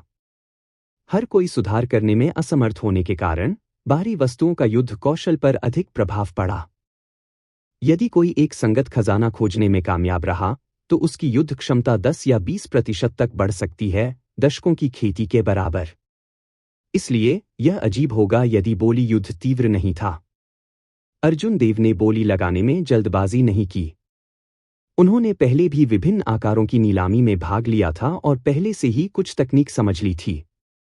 जब कोई रुचि की वस्तु देखता है तो बोली लगाने के लिए जल्दी करने की कोई आवश्यकता नहीं होती है। किसी को ध्यान से देखना चाहिए कि कौन बोली लगा रहा था, यह पता लगाने के लिए कि वे किस कीमत का भुगतान करने के लिए तैयार थे। बेशक यह ऐसी स्थिति में था जहां कोई भी गड़बड़ नहीं कर रहा था। अगर कोई बोली में हेराफेरी कर रहा था तो सभी तकनीकें बेकार होंगी। अंत में किसी को धन पर निर्भर रहना होगा। कुछ समय तक देखने के बाद फ्लीटिंग शैडो ग्लव्स की कीमत 3 मिलियन ब्लैक एस्ट्रल कॉइन तक पहुंच गई। तभी उन्होंने 4 मिलियन ब्लैक एस्ट्रल सिक्कों के लिए बोली लगाई। एक बार में 10 लाख ब्लैक एस्ट्रल कॉइन की बोली बढ़ाकर उन्होंने तुरंत कई लोगों को रोक दिया। बोली को बनाए रखने की मानसिकता बिखर गई, जिससे जगह अस्थायी रूप से खामोश हो गई। यदि अर्जुन देव ने सही ढंग से अवलोकन किया तो फ्लीटिंग शैडो ग्लव्स में वास्तव में रुचि रखने वाले लोग बोली को और नहीं बढ़ाएंगे। वह दस्ताने की इस जोड़ी को 4 मिलियन ब्लैक एस्ट्रल सिक्कों के लिए सफलतापूर्वक खरीद लेंगे। 5 मिलियन काले सूक्ष्म सिक्के। सभी के चुप होने के बाद एक ठंडी आवाज ने बोली लगाई। अर्जुन देव को एक जानलेवा इरादा महसूस हुआ और उसने देखा। फिर उसने फरदीन राय को निजी कमरे में ठीक सामने देखा। कौन है वह अमीर? यह इसके लायक नहीं है। दस्ताने की इस जोड़ी का मूल्य अधिकतम 3 मिलियन है। शुरुआती बोली को चौगुना करना पहले से ही इसे नुकसान में खरीद रहा है। 5 मिलियन ब्लैक एस्ट्रल सिक्के। उसके पास वास्तव में अपना पैसा खर्च करने के लिए कोई अन्य बेहतर जगह नहीं है। यह फरदीन राय है। वह उस सफेद वस्त्र वाले ब्लेड्समैन के साथ प्रतिस्पर्धा कर रहा है। कोई आश्चर्य नहीं। बाहर उस सफेद वस्त्र वाले ब्लेड्समैन से चेहरा खोने के बाद वह इसे यहां वापस हासिल करने का इरादा रखता है। इससे निपटना आसान नहीं होगा। सफेद वस्त्र वाला ब्लेडमैन शायद कुछ भी अच्छा नहीं खरीद पाएगा। काला सागर के एक महान डाकू हरमन राय की संपत्ति आश्चर्यजनक है। हरमन राय के पोते के रूप में फरदीन राय के पास कम से कम 20 से 30 मिलियन काले सूक्ष्म सिक्के होंगे, जो एक उपभोग अर्ध सम्राट के बराबर संपत्ति है। शोर शराबे की चर्चा शुरू हो गई। दया से भरी निगाहें अर्जुन देव पर केंद्रित थीं। डांग। फरदीन राय ने अपने हाथ में शराब का कप टेबल पर जोर से पटक दिया। फिर उसने रुमाल से अपने होठों पर लगी शराब को पोंछ लिया। अर्जुन देव की ओर चुनौती से देखते हुए उन्होंने ठंडे स्वर में कहा, चलो देखते हैं कि आपको मुझसे क्या मुकाबला करना है। 10 मिलियन काले सूक्ष्म सिक्के। अर्जुन देव ने फरदीन राय की निगाहों को नजरअंदाज कर दिया और धीरे धीरे एक ऐसी कीमत चुकाई जिस पर किसी की भी विश्वास करने की हिम्मत नहीं हुई। पुसी। इससे पहले कि फरदीन राय अपने मुंह में शराब निगल पाता, उसने सदमे में उसे वापस थूक दिया। उसके चेहरे पर डरावनी झलक थी, उसकी आंखों में अविश्वास, क्योंकि उसके कानों में 10 मिलियन ब्लैक एस्ट्रल सिक्के शब्द गूंज रहे थे। अरे नहीं! क्या वह पागल है? स्वर्ग! 10 मिलियन काले सूक्ष्म सिक्के। क्या आप जानते हैं कि यह कितना है? वह एक साधारण एम्परर ग्रेड सीक्रेट ट्रेजर खरीद सकता है। हालांकि भले ही एक अर्ध सम्राट एक खरीदता है, वह उसकी पूरी शक्ति को बाहर नहीं ला पाएगा। मैं अवाक हूं। दूसरों के साथ तुलना करना और तुलना करना निश्चित रूप से अच्छा नहीं है। क्या उसके पास सचमुच इतना पैसा है? उसे होना चाहिए था। उसे स्पष्ट होना चाहिए कि स्वर्गीय कड़ाही मंडप में परेशानी पैदा करने के लिए बोली लगाने के नतीजे होंगे। उन्होंने कहा, मुझे लगता है कि फरदीन राय इस वजह से रोने वाले हैं। वह अपने पैसे का उपयोग दूसरे व्यक्ति को थप्पड़ मारने के लिए करना चाहता था, लेकिन इसके बजाय उसे थप्पड़ मारा गया। इसके अलावा यह थप्पड़ काफी भारी है। हा, यह काफी दिलचस्प है। डार्क सी की उत्कृष्ट युवा प्रतिभा हमारे काले जल सागर में बार बार अपना चेहरा थप्पड़ मारती है। वह बहुत व्यथित महसूस करने वाला है। पैंग। फरदीन राय ने ठोस लकड़ी की मेज पर अपना हाथ पटक दिया और उसे कुचलकर पाउडर बना दिया। उसने अपने दांतों को कसकर भींच लिया, अपनी उतावलेपन में 20 मिलियन ब्लैक एस्ट्रल सिक्कों की बोली लगाने के लिए दर्द कर रहा था। हालांकि फरदीन राय पर 20 मिलियन ब्लैक एस्ट्रल सिक्के एक खजाना खरीदने के लिए थे जो लंबे समय से उनकी रुचि रखते थे। उसने वास्तव में इस बोली को बुलाने की हिम्मत नहीं की। 10 मिलियन काले सूक्ष्म सिक्के एक बार जा रहे हैं, 2 बार जा रहे हैं, 3 बार जा रहे हैं। अच्छा, अब कोई बोलियां नहीं है। सौदा, याकवीर कौशिक ने लयबद्ध स्वर में पुकारा। फिर उसने बोली को बंद करने के लिए मैलेट को नीचे तोड़ दिया। एक आसमान छूती कीमत, एक अच्छी शुरुआत। याकवीर कौशिक खुशी से मुस्कुराया। उसने मन ही मन सोचा, इस नीलामी के खत्म होने के बाद मुझे यह सुनिश्चित करना चाहिए कि मैं जाकर उस सफेद वस्त्र वाले युवक से दोस्ती कर लूं। उसकी निश्चित रूप से कोई साधारण पृष्ठभूमि नहीं है। अपने निजी कमरे के अंदर अर्जुन देव ने धीरे धीरे अपना शराब का प्याला नीचे रख दिया। फरदीन राय की जानलेवा निगाहों को नजरअंदाज करना जारी रखा। उसमें पूरी तरह से कोई दिलचस्पी नहीं थी। ऐसे लोगों से ज्यादा बात करने की जरूरत नहीं थी। जितना अधिक कोई उनके साथ तर्क करने की कोशिश करता है, वे उतने ही अनुचित होते जाते हैं। फरदीन राय लोगों को बल से अभिभूत करना चाहते थे। यह इस बात से स्पष्ट था कि कैसे उन्होंने लोगों को पत्थर परीक्षण स्मारक पर हाथापाई करने के लिए चिल्लाया। फिर नीलामी के दौरान इस फरदीन राय ने अर्जुन देव को अपमानित करने के लिए अपनी संपत्ति का उपयोग करने की अनुचित कोशिश की। उस स्थिति में अर्जुन देव को अब गुरप्रीत के चेहरे को ध्यान में रखने की आवश्यकता नहीं थी। चूंकि आप लड़ना चाहते हैं, इसलिए मैं आपको एक लड़ाई दूंगा। देखते हैं कि आखिरी हंसी किसकी होगी। मेरे पास करोड़ों काले सूक्ष्म सिक्के हैं। जेडाइट माउंटेन मैनर के मैनर लॉर्ड और पुरानी पीढ़ी के कुछ लोगों के अलावा पूरे नीलामी हॉल में बहुत से लोग नहीं थे जो धन में अर्जुन देव के साथ प्रतिस्पर्धा कर सकते थे। 7वीं मंजिल पर निजी कमरे में लावण्या ने नीचे के हंगामे को देखा। उसके बेहद गर्वित चेहरे पर संदेह चमक उठा। फिर उसने अपना हाथ लहराया और एक अधीनस्थ को निर्देश दिया, इस व्यक्ति की जांच करें, देखें कि वह कहां से आया है और मूल्यांकन करें कि क्या वह हेप्टागोल्ड ओरिजिन की मेरी खरीद के लिए खतरा होगा। एक विराम के बाद उन्होंने जारी रखा, जाओ और उसे पहले से बधाई दो। उसे समझदार बनाने के लिए कहें और गड़बड़ न करें। यह हेप्टागोल्ड ओरिजिन अत्यंत महत्वपूर्ण है। कुछ भी गलत नहीं हो सकता। निजी कमरे में 2 बूढ़े तुरंत आदेशों का पालन करने के लिए गए, जल्दी से गायब हो गए। लावण्य ने मैनिफेस्ट उठाया और हेप्टागोल्ड ओरिजिन एंट्री को देखा। उसकी आंखें चमक उठीं। इस हेप्टागोल्ड ओरिजिन की उपस्थिति वास्तव में स्वर्ग थी जो उसकी मदद कर रही थी। हेप्टागोल्ड मूल के साथ स्वर्गीय बादल जेडाइट तलवार के लिए एक उत्कृष्ट दिव्य हथियार नहीं बनना मुश्किल होगा। मनोर भगवान, क्या होगा अगर वह व्यक्ति नहीं सुनता है? आखिरकार उसने फरदीन राय को भी कोई चेहरा नहीं दिया और जवाबी कार्रवाई करने की हिम्मत की। बगल में किसी ने अनिश्चितता से पूछा। लावण्या ने मैनिफेस्ट को नीचे रखा और अपने दाहिने हाथ से अपने अंगूठे पर जेडाइट रिंग को रगड़ा।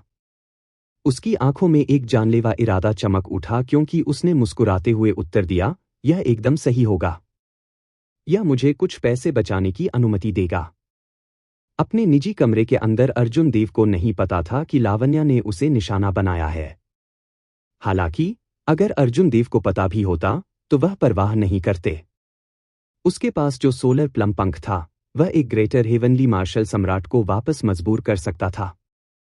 वह लावण्या से क्यों डरेगा? इस समय अर्जुन देव ने खुशी से भुगतान किया और फ्लीटिंग शैडो ग्लव्स को उत्साह से देखा। अपना आध्यात्मिक चिन्ह स्थापित करने के बाद उन्होंने तुरंत उन्हें पहना था। फ्लीटिंग शैडो ग्लव्स बेहद नरम सामग्री से बने थे। एक शिखर शोधन ग्रैंडमास्टर ने एक नरम मिश्र धातु में कई दिव्य सामग्रियों को मिलाने के लिए उत्कृष्ट कौशल का उपयोग किया था। दस्तानों की सतह पानी की तरह चिकनी लग रही थी। अर्जुन देव द्वारा उन्हें पहनने के बाद उन्होंने अपनी उंगलियों की आधी लंबाई को खुला छोड़ दिया, जिससे उनके लिए चीजों को संभालना अधिक सुविधाजनक हो गया। दस्तानों के पिछले हिस्से पर एक निशान था। बल को फैलाने के लिए संरचनाओं को वहां के दस्ताने में जड़ा गया था। निजी कमरे के भीतर अर्जुन देव ने दस्ताने की कोशिश की। जब उसने हमला किया तो हवा की आवाज भी नहीं थी। उनके नाम की तरह उनकी हरकतें क्षणभंगुर छाया की तरह थीं। ऐसा लग रहा था कि उसके हाथ हवा में विलीन हो गए हैं, बिल्कुल भी प्रतिरोध का अनुभव नहीं कर रहे हैं। अर्जुन देव की आक्रमण गति में लगभग 20% की वृद्धि हुई। जहां तक नष्ट करने वाले बल के प्रभाव का सवाल है, वह केवल वास्तविक युद्ध में ही इसका परीक्षण कर सकता था। दस्तानों की इस जोड़ी के साथ अर्जुन देव की युद्ध क्षमता में काफी वृद्धि हुई। जब तक उसका प्रतिद्वंद्वी कोई ऐसा व्यक्ति नहीं था जो 10 वर्षों से अधिक समय से उपभोग अर्धसम्राट में फंसा हुआ था या जिसने एक गहन साधना तकनीक विकसित की थी, तब तक अर्जुन देव एक उपभोग अर्धसम्राट के खिलाफ अपनी पकड़ बनाए रखने में सक्षम होगा। भले ही वह उन्हें हरा न सके, लेकिन उन्हें पूरा भरोसा था कि वे उनसे नहीं पिटेंगे। एक नया उन्नत महान पूर्णता अर्धसम्राट समान शर्तों पर एक उपभोग अर्धसम्राट का सामना कर रहा है, कोई भी ऐसी बात पर विश्वास नहीं करेगा। वहीं छठी मंजिल के एक प्राइवेट रूम में भी मौजूद सूर्य वर्मा और लुओशिया ने अर्जुन देव को फ्लीटिंग शैडो ग्लव्स पहने हुए साफ देखा। उन्होंने अनजाने में अपनी आंखों में अपने जानलेवा इरादे को प्रकट कर दिया। दूसरा युवा मास्टर, क्या वह एक है? सूर्य वर्मा ने पूछा। लुओजिया ने उदास होकर सिर हिलाया और उत्तर दिया, वह वही है। यह सोचना कि वह इतना अमीर है, यह कुछ अप्रत्याशित है। मुस्कुराते हुए सूर्य वर्मा ने कहा, दूसरे युवा गुरु, निश्चिंत रहें। नीलामी समाप्त होने के बाद मैं किसी को उसके पीछे आने के लिए भेजूंगा। उस समय हम न केवल दूसरे यंग मास्टर को उसे सबक सिखाने में मदद करेंगे, बल्कि हम दूसरे यंग मास्टर को दस्ताने की उस जोड़ी को छीनने में भी मदद करेंगे। लुओजिया के चेहरे पर एक फीकी मुस्कान दिखाई दी। फिर उन्होंने कहा, अच्छा, हालांकि मुझे दस्ताने की उस जोड़ी की जरूरत नहीं है। फिर भी उन्हें पहले भाई को देना अच्छा होगा। मजबूत अंतर्धाराओं के बीच नीलामी तीव्र गति से जारी रही। एक के बाद एक कई खजाने उच्च कीमतों पर बेचे गए। अब याकवीर कौशिक ने स्रोत लौटने वाली गोलियों का परिचय देना शुरू कर दिया, जिसमें अर्जुन देव की रुचि थी। उसने औषधीय गोलियों की एक बोतल निकाली और कहा, यह सोर्स रिटर्निंग पिल्स की एक बोतल है। मेरा मानना है कि हर कोई उनके प्रभाव को जानता है और वे कितने प्रभावी हैं, इसलिए मैं विस्तृत परिचय नहीं दूंगा। कुल 5 औषधीय गोलियां हैं। शुरुआती बोली 1 मिलियन ब्लैक एस्ट्रल सिक्के हैं। बाद की बोलियां कम से कम 1 लाख ब्लैक एस्ट्रल सिक्कों की वृद्धि में होनी चाहिए। एक बार बोली शुरू होने के बाद कीमत बढ़ गई। इस तरह की औषधीय गोली का उपयोग किसी के जीवन की रक्षा करने और महत्वपूर्ण क्षण में स्थिति को बदलने के लिए किया जाएगा। यह बस एक दिव्य दवा की तरह था जो कानून ऊर्जा की तत्काल वसूली की अनुमति देता था। लोगों के लिए दिलचस्पी न लेना असंभव था। 4 मिलियन ब्लैक एस्ट्रल सिक्के, 4 लाख 5 लाख काले सूक्ष्म सिक्के, 5 मिलियन काले सूक्ष्म सिक्के, 6 मिलियन काले सूक्ष्म सिक्के।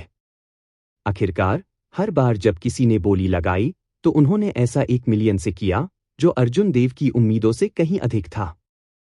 हालांकि जब अर्जुन देव ने ध्यान दिया तो उन्होंने महसूस किया कि बोली लगाने वाले अधिकांश लोग महान पूर्णता अर्धसम्राट थे। बहुत कम उपभोग अर्धसम्राटों ने बोली लगाई। इस बारे में आगे सोचने के बाद उन्होंने निष्कर्ष निकाला कि इस स्रोत रिटर्निंग गोली का शायद उपभोग अर्धसम्राटों के लिए तात्कालिक प्रभाव नहीं होगा। 10 मिलियन काले सूक्ष्म सिक्के। अचानक किसी ने सीधे 4 मिलियन ब्लैक एस्ट्रल सिक्कों की बोली बढ़ा दी, जो हर कीमत पर इन औषधीय गोलियों की इच्छा का रवैया प्रदर्शित करता है। इससे कई लोगों की आवाज दब गई जो बोली लगाना चाहते थे। हालांकि सोर्स रिटर्निंग पिल अच्छी थी, लेकिन इसकी कीमत 10 मिलियन ब्लैक एस्ट्रल कॉइन नहीं थी। अर्जुन देव ने आवाज की दिशा में देखा। बोली लगाने वाला फरदीन राय था, जो काला सागर का एक महान डाकू हरमन राय का वंशज था। फरदीन राय को इन सोर्स रिटर्निंग पिल्स को प्राप्त करने की जरूरत थी, चाहे कुछ भी हो। जैसे ही उन्होंने बोली लगाई, उन्होंने एक प्रभावशाली रवैया दिखाया, जिससे कई लोगों की उम्मीदें खत्म हो गईं। लानत है। धन का उपयोग करके इन उत्तराधिकारियों के साथ प्रतिस्पर्धा करना वास्तव में अनुचित है। वह निश्चित रूप से भाग्यशाली है कि उसके पास एक अच्छा दादा है। 10 मिलियन काले सूक्ष्म सिक्के शायद एक संप्रभु मार्शल सम्राट के लिए कुछ भी नहीं है। ईर्ष्यालु अर्ध सम्राटों का एक समूह शिकायत करने में मदद नहीं कर सका जब उन्होंने 10 मिलियन ब्लैक एस्ट्रल सिक्कों की बोली सुनी। ऐसा नहीं था कि इन अर्ध सम्राटों के पास 10 मिलियन काले सूक्ष्म सिक्के नहीं थे। हालांकि वे सिर्फ 5 स्रोत लौटने की गोलियां खरीदने के लिए 10 मिलियन काले सूक्ष्म सिक्कों का उपयोग स्वीकार नहीं कर सका। यह लागत प्रभावी नहीं था। जैसा कि फरदीन राय ने नीचे दी गई चर्चाओं को सुना, उन्होंने एक अहंकारी मुस्कान प्रकट की। पहले ये सभी लोग उस पर हंस रहे थे। 10 मिलियन ब्लैक एस्ट्रल सिक्कों से मूर्खतापूर्ण रूप से डरे हुए देश के बंपकिन का एक गुच्छा, फरदीन राय ने मुस्कुराते हुए उदासीनता से उपहास किया। वह भूल गया कि वह अर्जुन देव की 10 मिलियन ब्लैक एस्ट्रल सिक्कों की बोली से पहले चौंक गया था, बोली बढ़ाने से डरता था। अपने निजी कमरे के अंदर अर्जुन देव गहरी सोच में डूब गया। उन्होंने सोचा कि क्या उन्हें बोली बढ़ाना जारी रखना चाहिए। उनकी रुचि वाली चीजों की संख्या बहुत अधिक नहीं थी। हालांकि 2 चीजें जो उन्हें पसंद आईं, उन्हें फरदीन राय ने निशाना बनाया, इसलिए कीमतें बढ़ गईं। फ्लीटिंग शैडो ग्लव्स के साथ वह शायद फरदीन राय जानबूझकर परेशानी पैदा कर रहा था।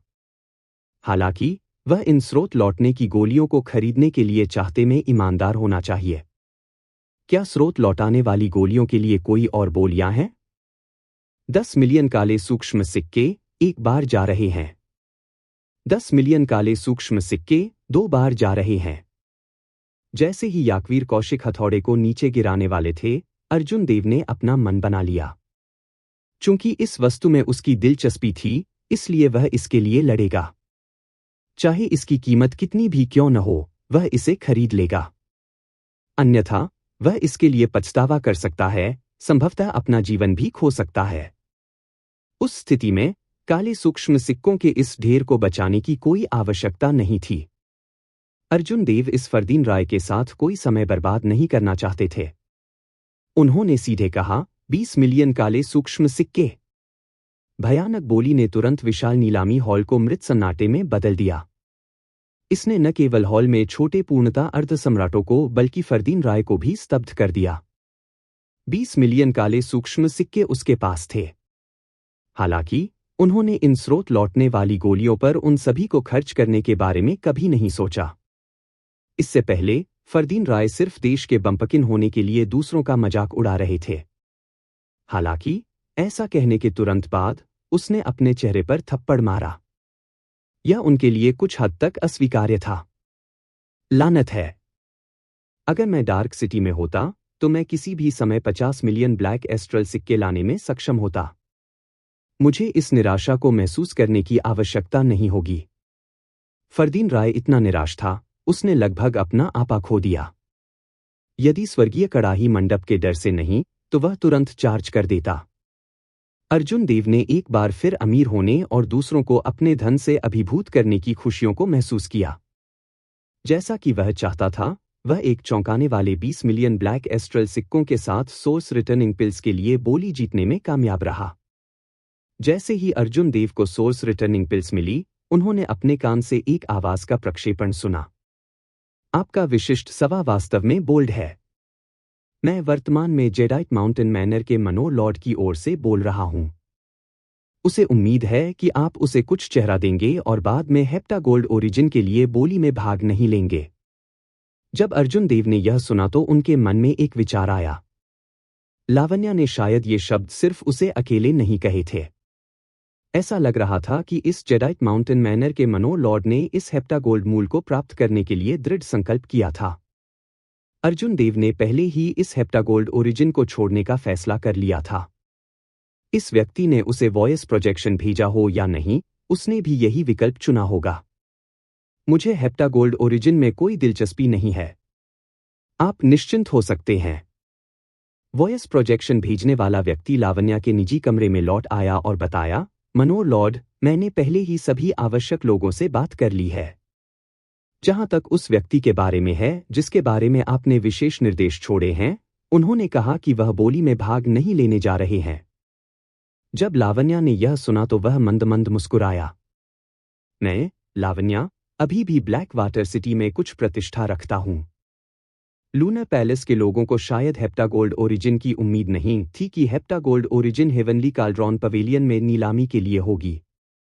आज हेप्टागोल्ड ओरिजिन प्राप्त करने के बाद जेडाइट माउंटेन मैनर के पक्ष को ट्रांसेंडेंट डिवाइन वेपन की सफलता के लिए अपनी तैयारी करने के लिए प्राप्त करें। इतनी जल्दी? क्या हम इसे अगले महीने की 15 तारीख को नहीं करने जा रहे थे? निजी कमरे में दूसरे व्यक्ति ने कुछ आश्चर्य के साथ पूछा।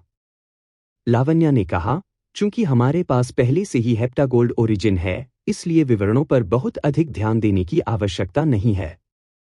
हम इसे जितनी देर से करेंगे, उतने ही अधिक चर होंगे। दुर्घटनाएं हो सकती हैं, इसलिए इसे पहले करना बेहतर है। जैसे ही सूरज उगने वाला था, आखिरकार नीलामी का चरमोत्कर्ष आ गया। उन्होंने आखिरी नीलामी वस्तु हेप्टागोल्ड ओरिजिन को बाहर निकाला। यह हेप्टागोल्ड मूल है, दिव्य सामग्री की दिव्य सामग्री।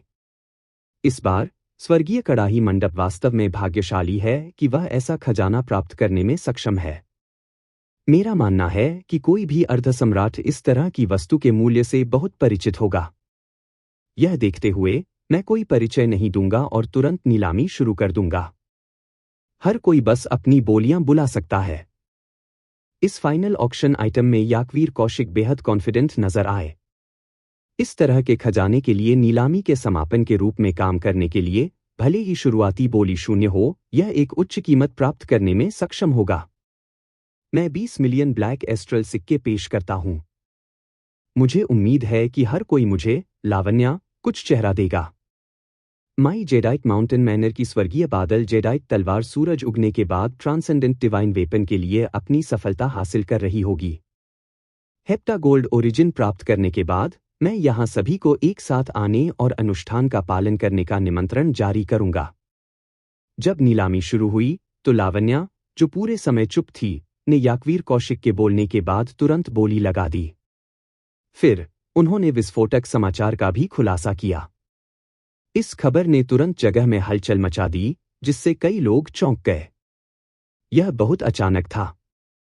जब लावण्या ने अपनी बात समाप्त की तो याकवीर कौशिक के हाव भाव बेहद भद्दे हो गए। ये शब्द इस नीलामी के नियमों का घोर उल्लंघन कर रहे थे। इस नीलामी की प्रक्रियाओं को बाधित करने के लिए जेडाइट माउंटेन मैनर के प्रभाव का उपयोग कर रहे थे। लावण्या ने जो बोली दी वह कम नहीं थी। हालांकि हेप्टागोल्ड ओरिजिन्स दुर्लभ थे, नीलामी पर केवल एक अंगूठे के आकार का था। 20 मिलियन काले सूक्ष्म सिक्के पहले से ही पर्याप्त थे। हालांकि अगर नियम टूट गए तो स्वर्गीय कड़ाही मंडप व्यवसाय कैसे जारी रख सकता था? लोग इसके बारे में गपशप करते थे। याकवीर कौशिक का चेहरा तुरंत डूब गया। फिर उन्होंने कहा, मनोर भगवान, इस तरह से काम करना वास्तव में उचित नहीं है। लावण्या ने खड़े होकर कहा, क्षमा करें। मुझे हर कीमत पर इस हेप्टागोल्ड ओरिजिन को प्राप्त करना है। मैं एक और 10 मिलियन ब्लैक एस्ट्रल सिक्के जोड़ने को तैयार हूं। जैसे ही याकवीर कौशिक कुछ कहने ही वाले थे, अचानक उनके कानों में एक आवाज का प्रक्षेपण पड़ा। हेवनली काल्ड्रॉन पवेलियन के प्रबंधक, जिन्होंने पर्दे के पीछे काम किया, ने संदेश भेजा कि विक्रेता 30 मिलियन ब्लैक एस्ट्रल सिक्कों की कीमत स्वीकार करने को तैयार था। यह सुनकर याकवीर कौशिक ने जो शब्द कहने वाले थे, उन्हें निगल लिया। फिर उसने अपना स्वर बदला और कहा, बहुत अच्छा, मैं इसे जेडाइट सॉवरेन को कुछ चेहरा देने के रूप में मानूंगा। स्वर्गीय काल्ड्रॉन मंडप नीलामी में भाग लेने के आपके अधिकारों को रद्द नहीं करेगा। हालांकि हेवनली काल्ड्रॉन मंडप एक व्यवसाय है और अभी भी प्रतिस्पर्धी बोलियों का स्वागत करेगा। अगर कोई दोस्त है जो 30 मिलियन से अधिक ब्लैक एस्ट्रल सिक्कों की पेशकश कर सकता है, तो हम नीलामी में भाग लेने वाले सभी लोगों की सुरक्षा की गारंटी देंगे। उन्हें किसी और से धमकी नहीं दी जाएगी। जब लावण्या ने याकवीर कौशिक की बात सुनी तो उसने एक फीकी मुस्कान प्रकट की। उसे डर था कि स्वर्गीय कड़ाही मंडप क्रोधित हो जाएगा और उसे बाहर फेंक देगा। अगर ऐसा होता तो लावण्या कुछ नहीं कर पाती। दूसरों को शायद पता नहीं होगा, लेकिन वह इस बात से अच्छी तरह वाकिफ था कि स्वर्गीय कड़ाही मंडप में कई मार्शल सम्राट थे। सौभाग्य से उनके पास एक संप्रभु मार्शल सम्राट पूर्वज अभी भी जीवित था, वरना ऐसी बातें कहने के तुरंत बाद उसे खदेड़ दिया जाता। जहां तक उपस्थित अन्य मार्शल सम्राटों का सवाल है, उनका मानना था कि उनका प्रभाव उन्हें रोकने के लिए पर्याप्त होगा। नीलामी में कई अर्धसम्राट 30 मिलियन ब्लैक एस्ट्रल सिक्के निकालने का जोखिम उठा सकते थे। हालांकि इसके बारे में सोचने के बाद लावण्या के साथ प्रतिस्पर्धा करने की कोई आवश्यकता नहीं थी। यह समझ में आया। सबसे पहले वे अपने धन से लावण्या पर विजय प्राप्त करने में सक्षम नहीं हो सकते हैं। दूसरे, अगर वे हार भी गए तो वे इस आधे कदम वाले मार्शल सम्राट को नाराज कर देंगे। अंत में भले ही वे किसी तरह हेप्टागोल्ड ओरिजिन जीतने में कामयाब रहे, लेकिन उनके पास इसका कोई तत्काल उपयोग नहीं था।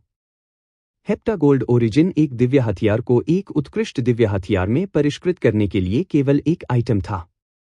अभी भी इसी उद्देश्य के लिए उपयुक्त कई अन्य पूरक मदें थीं। उनके लिए यह एहसान लावण्या को बेचना बेहतर था। जैसा कि लावण्या को उम्मीद थी, किसी ने भी उसके साथ प्रतिस्पर्धा नहीं की। इसलिए उन्होंने 30 मिलियन ब्लैक एस्ट्रल सिक्कों पर हेप्टागोल्ड ओरिजिन के लिए बोली जीती। हेप्टागोल्ड ओरिजिन को दूर करने के बाद लावण्या अच्छे मूड में थी। उन्होंने मुट्ठी भर की सलामी दी और कहा, सभी को बहुत बहुत धन्यवाद।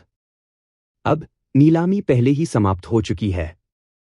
यदि हर कोई मुझे कुछ चेहरा देने को तैयार है, तो आप अनुष्ठान का पालन करने के लिए एक नए उत्कृष्ट दिव्य हथियार स्वर्गीय बादल जेडाइट तलवार के जंग को देखने के लिए मेरे जेडाइट माउंटेन मैनर में आ सकते हैं। लावण्या संतोष में जोर जोर से हंसते हुए चली गई।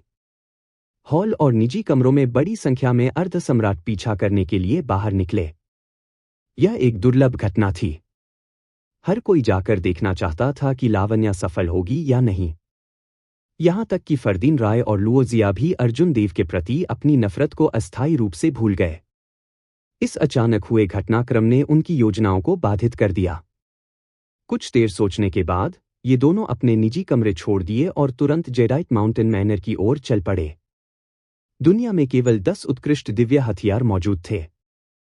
प्रत्येक उत्कृष्ट दिव्य हथियार के पास महान शक्ति थी जो एक आदिम सम्राट खजाने को टक्कर देने के लिए पर्याप्त थी। यदि सफलता सफल हुई तो यह निश्चित रूप से पूरे काला सागर को हिला देगी और उसके बाद के झटके पूरे कुनलुन क्षेत्र में फैल जाएंगे। यह पूरे काला सागर के गुटों के बीच संतुलन को भी बिगाड़ सकता है, जिससे सत्ता में एक बड़ा फेरबदल हो सकता है। अभी भी अपने निजी कमरे में अर्जुन देव ने जाने की जल्दी नहीं की। वह वर्तमान में नीलामी में जो कुछ भी खरीदा था उसे साफ करने का काम करता था। फ्लीटिंग शैडो ग्लव्स और सोर्स रिटर्निंग पिल के अलावा उन्होंने 100 superior grade demon field rocks भी प्राप्त किए थे। साधारण दानव राक्षस चट्टानें कृपाण के इरादे या तलवार के इरादे को तड़का लगाने के लिए प्रभावी थी। हालांकि कृपाण आत्मा को शांत करने के लिए किसी को मेडियल ग्रेड या superior grade demon field rock की आवश्यकता होती है। बेशक peak grade demon field rock सबसे अच्छा होगा। दुर्भाग्य से यह कुछ ऐसा था जो एक मार्शल सम्राट को दिलचस्पी देगा, इसलिए यह इस अर्ध सम्राट स्तर की नीलामी में दिखाई नहीं देगा।